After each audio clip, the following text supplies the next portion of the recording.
right, everyone, let's get started. Our next speaker is Colin Chamberlain, who is Associate Professor of Philosophy at University College London. His title is To Be Like Gods Malebranche on the Love of Grandeur. Okay, Over to you, Colin. wonderful. Let me just start as well by thanking the organizers for this conference. Let me start like others by just thanking the organizers of this conference. So I have Gretchen, Therese, and Chris. It's a huge job. This has been like such a lovely event. And you never kind of know how the program is going to come together, but it's been really interesting to see all the connections between the various talks. And I think there will be some synergy with what I'm going to say here. Also in the spirit of preamble, this is like very much work in progress for me. It feels a little bit like a topic looking for a thesis and an argument, so maybe you can help me find that. It's about Malebranche. Malebranche is my first like true philosophical love. I encountered him as an undergrad at the University of Toronto, and somehow he just got his hooks into me, and he's never let me go. I find him endlessly rewarding and fascinating to philosophize with. He's known for these two big signature views, occasionalism and vision in God, but there's so much more to Malebranche. He's an incredibly astute philosopher of mind with this rich moral psychology. He's a social critic. His system contains multitudes. And so part of what I'm trying to do in this paper and other things is just bring out the richness of Malebranche's work. Okay. So Malebranche, in The Search After Truth, distinguishes between two forms of self-love. On the one hand, we have the love of our own being, and on the other hand, a love of well-being or pleasure. So the first is like a desire to exist. The second is some kind of desire or drive to be happy. So here's Malebranche in his own words. Self-love can be divided into two species, namely the love of grandeur and the love of pleasure, or into the love of one's being and the perfection of one's being, and into the love of one's well-being or felicity. Okay, so I've tried to like mark the two in that quote. So bracket the love of well-being or pleasure, super interesting, lots of things to say about that. I'm interested in the love of being or the love of grandeur. And I'm just like puzzled by this. I'm puzzled by the way Malebranche talks about it. I'm puzzled by the way that love gets expressed in social life. I'm puzzled about what we really want there. So my point of departure is that Malebranche describes this form of self-love in a whole bunch of different ways that just do not look equivalent to me at all. So he calls it, we've already seen this a little bit, like the love of being, like without qualification, the love of one's own being, the love of the perfection of one's being, the love of grandeur, pride, vanity, and I just think, like, these are not equivalent. So to motivate that puzzle, let me just say a little bit about what grandeur here means. So grandeur is like greatness in contrast to smallness. So if you like go to Versailles and you're like awed by the scale of the palace, that Malebranche thinks is going to be an experience of grandeur. But it's not just big or small. So think about the effect of like a great man or a magnificent prince or something really impressive. Those will also be experiences of grandeur for Malebranche. And in general, he thinks that grandeur is what evokes esteem, admiration, veneration, whereas smallness is what elicits scorn and contempt in us. So like grandeur is like impressiveness writ large. And just like on the face of it, like it's one thing to want to exist, and it's another thing to want to be grand. They might interact in different ways, but they don't seem like the same thing immediately. Okay, so why is Malebranche folding these together? Here are my more specific questions that I'm going to like raise in this talk, but probably not answer satisfactorily. So first of all, it's just like a content question. there's this form of self-love, love of being, love of grandeur. What do we want? Like, what do we want when we love grandeur? Second question, and this is kind of moving into Malebranche as like observer of social life. He thinks that this love of grandeur characteristically gets expressed as a desire for esteem.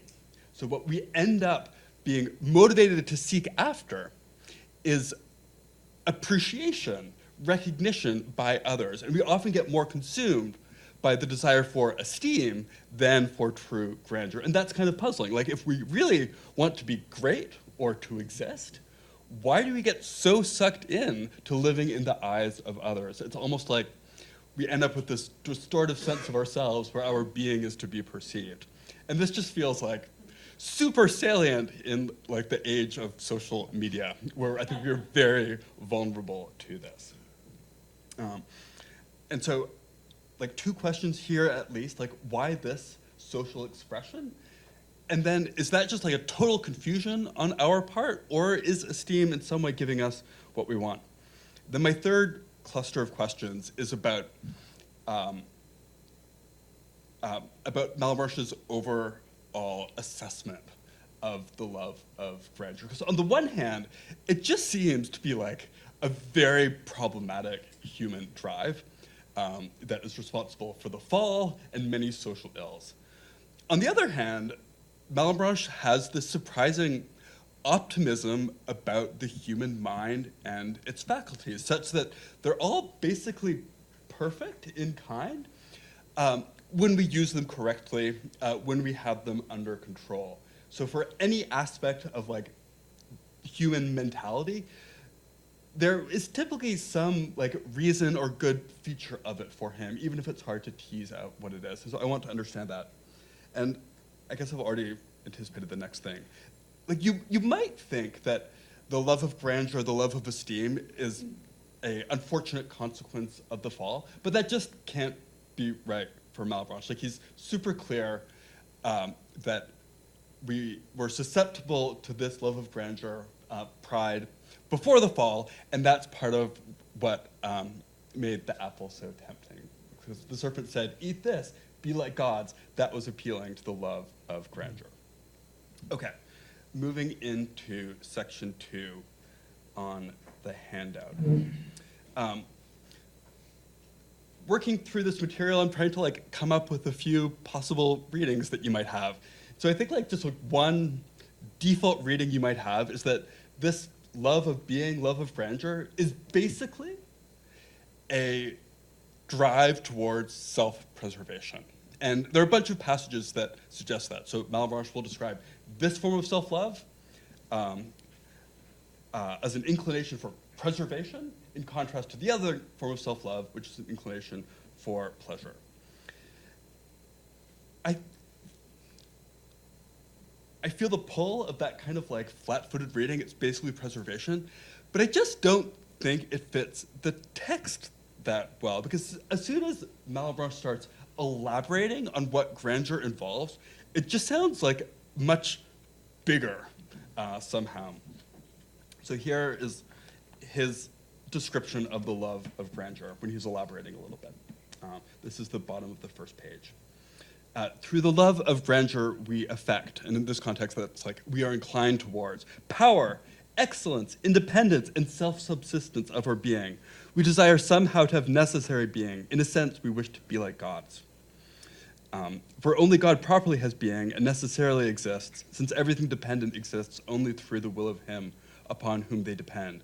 Therefore, men, desiring the necessity of their being, also desires the power and independence that will place them beyond the power of others. So for me, that sounds like there's a lot more going on than just self-preservation. But you might be able to massage it in a way to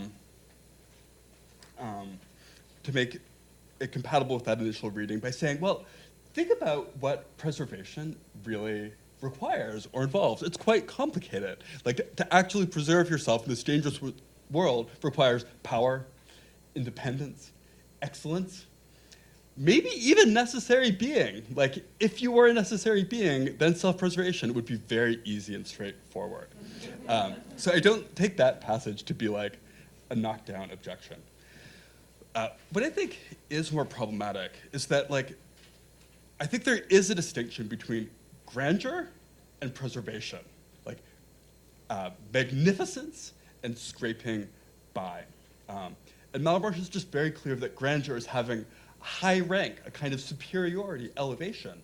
And that just is not the same thing as continuing to exist. And I don't think it's plausible to say that we really want to preserve ourselves and therefore seek grandeur as like a means to preserve ourselves.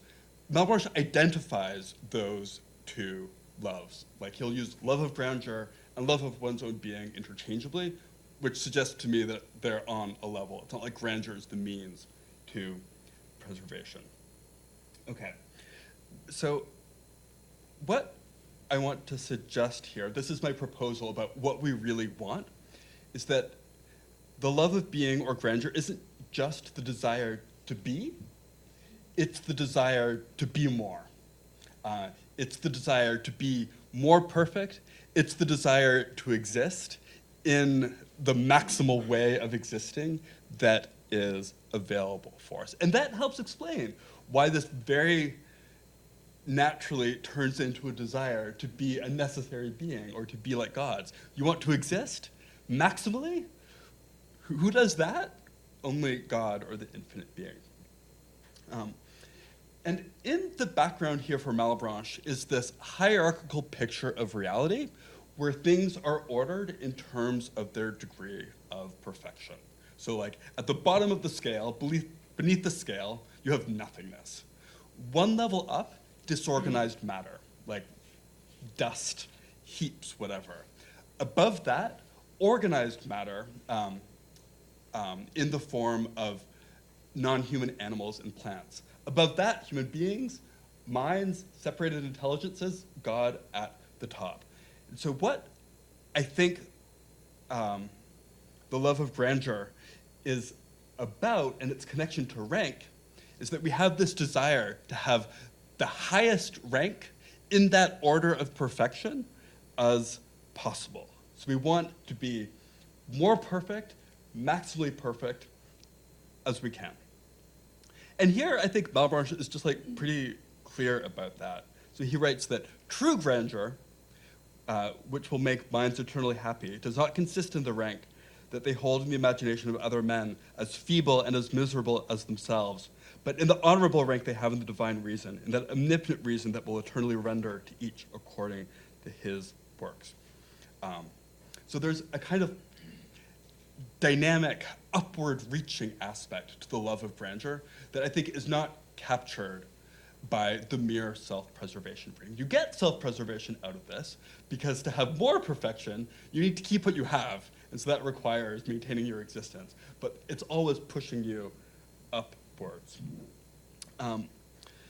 Now, I think at this point, you might worry that on my reading, the love of grandeur is going to be a very frustrating love to have because we can't actually move up and down the order of being. We're just stuck in our rank. So when Malebranche is talking about the hierarchy of being, his term for that is order, he is constantly harping on the fact that it is eternal and immutable. So like a man is more perfect than a stone, and there's no changing that ever. So you might conclude that you're stuck in the human being rank with no going up and down. So you can want to be more perfect, but you will be forever frustrated. I think that just is not quite Malebranche's view. Like the system of rank is fixed, but a given individual can move up and down a little bit as it becomes more or less perfect. So Malebranche is very clear that a mind before sin is more perfect than a mind has sinned. Sometimes there are a few passages where he suggests that a mind that has sinned is actually less perfect than nothingness. So you get like booted to the bottom of the hierarchy. So the thought here is that the overall system of ranking fixed, eternal, immutable, but then you, through the choices that you make, can become a little bit more perfect rise a little bit higher, but also, unfortunately, sink downwards. So that's what we really want. We want to climb the ladder of being as much as we can. But that's not how it works, mostly. This love of grandeur that is built into our wills typically gets funneled to this obsession with high social status. And there's something puzzling here, I think, about how, like, if we want to be more perfect, we get totally absorbed and sucked into this project of convincing others to have a high opinion of us. So here is Malebranche describing the social expression of the love of grandeur. Everything that gives us a certain elevation over others by making us more perfect, such as science and virtue, or else by giving us a certain authority over them, by making us more powerful, such as honors and riches, seems to make us to some extent independent. All those below us revere and fear us. They are always prepared to do what pleases us for our preservation, and they dare not harm us or resist our desires. Hence, men always try to possess these advantages that raise them above men. So Malebranche seems to be thinking that the imagination latches on to these socially available ranking systems of wealth, of science, of honor, of like courtly success, of artistic success, and represents success in those human rankings as if that were a way of achieving perfection. And I find that like interesting and puzzling and a little bit confusing. Two reasons it's a little bit confusing to me. Malebranche seems to think that we will latch on to any system of ranking that is out there. So it's like you're living in a social context where everybody is playing Sudoku, and that's what gives you social status. Like, your love of grandeur will just like, yeah, or we're, right. Or looks maxing, or whatever. Another thing that I find interesting and surprising is the idea that the imagination for Malebranche is grading things in terms of their perfection. And part of the reason that's interesting is that Malebranche takes the imagination and the senses to be more or less continuous, difference of degree, imagistic sensory faculties somehow. And so I think he is committing himself to the idea that, like, among the various features that the senses imagination can represent things as having is perfection. So it's like a way richer notion of sensory and imaginative content than just colors and shapes. Like, part of the paint that the imagination uses to represent the world is the paint of perfection. Okay, then how, so the imagination does that. It represents a socially available system of ranking as if that were a ranking of perfection. That very quickly we transition from not even caring about whether or not we are good Sudoku players, whether we are beautiful, whether we are rich, but merely whether people think we are. And I understand why that transition happens in some sense. And the explanation is this. Malebranche thinks we have an innate tendency to defer to authority, to our superior. So if someone seems grand to you, even just in the socially constructed Sudoku form of grandeur, you will defer and submit to them and help them further their ends. In order for each of us to capitalize on that inclination that we all have, we need to convince each other that we are really grand. So it is more important for the purposes of triggering that inclination towards deference, to cultivate a high opinion of yourself in the minds of others. What I'm a little bit confused about here is exactly how that transition happens. I mean, maybe Malebranche is just thinking, the imagination here is working to help you navigate your social world. So really what it's doing in the first instance is representing or misrepresenting perceived social rank as a form of perfection in the first instance. But I'm not totally sure about that. But the key point here is that there are these enormous social and practical benefits to being perceived as grand that the imagination is trying to capitalize on our behalf. Okay. And you see this coming out on the third passage on this handout. So Malebranche writes, "The reputation of being rich, learned, and virtuous produces in the imagination of those around us, or who concern us most closely, dispositions that are very advantageous to us. It prostrates them at our feet. It excites them in our favor. It inspires in them all the impulses that tend to the preservation of our being and to the increase of our grandeur. Therefore, men preserve their reputation as a good that they need in order to live comfortably in the world." And you might think that this is a kind of bait and switch. It's like we started off wanting to be more perfect, higher in the ontological ladder, and now somehow we are caring more about our reputations than anything else. And so maybe we're just like tricked, deceived when that happens. And I think we are deceived about the importance of esteem. Like, esteem on its own is not sufficient for you to perfect yourself, obviously.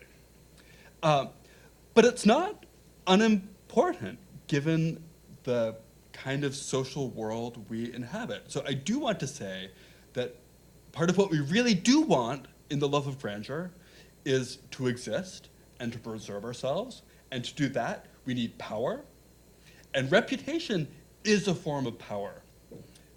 So this pursuit of esteem will never fully satisfy our love of grandeur, but I think it is going to be an important part of satisfying the love of grandeur, given the kind of social world we live in, and given how much we depend on others. So this, I take it, is like a very Hobbesian point, that like reputation is a form of power, and and one that is not to be trifled with. So I'm not sure if people are familiar with Vanity Fair, but there's this wonderful chapter about Becky Sharp, the striver, who manages to create a wonderful life for herself and her husband in London, just on the basis of their reputation and the power of their name. So the joke of that part of the book is that you can live a very comfortable life without any actual money, so long as people think you're good for it, and you've cultivated the right kind of esteem. So I think that is the kind of dynamic that Malebranche is probably thinking of here. Like, just reputation will take you a long way. Okay. Section 4, is this worth it? Granted, like, there are some social advantages here. There are just like enormous downsides to the love of grandeur, and specifically its social expression. I alluded to this worry a little bit already. Some commentators suggest that the love of grandeur is just not something we can ever satisfy. So that there will just be this like aching hole in our being that will never be filled. I don't think this is that big a problem once you characterize the content of the love correctly. So other commentators describe the love of grandeur as love of your own independence, and specifically wanting absolute independence. Maybe we tend in that direction, but I don't think that's the only way of satisfying this love. I think Malebranche can coherently say that we desire to be more perfect. We desire to be more independent than we are, and we can do that. We just can't achieve absolute independence. So once you kind of like clarify the nature of the desire, clarify what is possible, I think some satisfaction is available. Okay, the downsides include the fall. But that kind of has a complicated status for Malebranche because like the fall is bad, but it also provides the occasion for the incarnation. So there is this much larger justification for that event for him. The social ills. So Malebranche is like incredibly disturbed by our incessant obsession with esteem. And his favorite example are counterfeit scholars.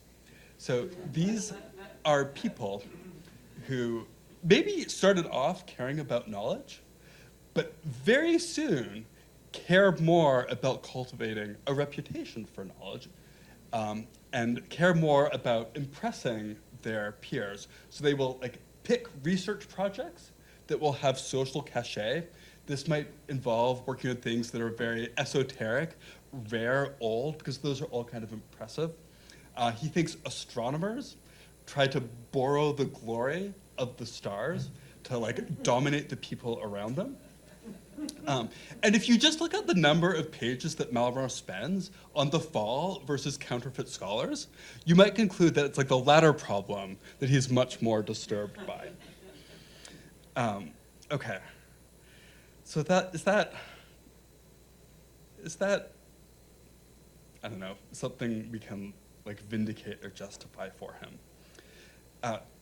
Here, I think it's important that like all the unhealthy expressions of the love of grandeur result from the way the imagination funnels and channels it. And one of Malebranche's distinctive views, and I think this is a way that he builds on Descartes but goes beyond him, is Malebranche thinks that the imagination has the proper function of preserving the body. So in Descartes, you see the idea that the proper function of the senses is to preserve the body, and maybe the passions to some extent. Malebranche takes that insight and generalizes it. So he thinks that the senses, imagination, and passions have the exclusive function of helping us survive. That is their only job in our lives. That is the only standard that they are answerable to. So when you look at the imagination and you see it channeling our natural desire for grandeur and perfection into this very grubby pursuit of esteem and reputation, the question of whether our minds are working correctly in that context is the question of whether or not that channeling by the imagination serves the body's interests. And I think, as the case of Becky Sharp illustrates, the answer is plausibly yes. So the social expression of the love of grandeur actually does have a very positive role to play, to the extent that it helps us stay alive. We just have to keep it circumscribed within that very specific project. And maybe I'll stop there and ask all of you to help me find my way through this material. Thank you.